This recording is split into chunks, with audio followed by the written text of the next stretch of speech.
আরে রে ওয়াও বাবা, আমাদের জন্য বাবুল গাম এনেছে। এই বাবুল গামটা আমি অনেক মজা করে খাবো। এ বাবা এটা কি ধরনের বাবুল গাম? এটা তো জেলি বাবুল গাম। এটা খেতে হয়তো অনেক মিষ্টি মিষ্টি হবে। তাড়াতাড়ি খাই। এই তো প্রথম বাবুল গাম গুলোকে সাজিয়ে নিই ভালো করে, তারপর খাওয়া স্টার্ট করবো। 1 2 3।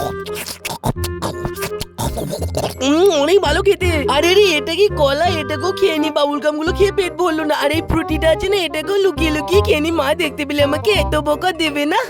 চল এবার খাওয়া শুরু করি।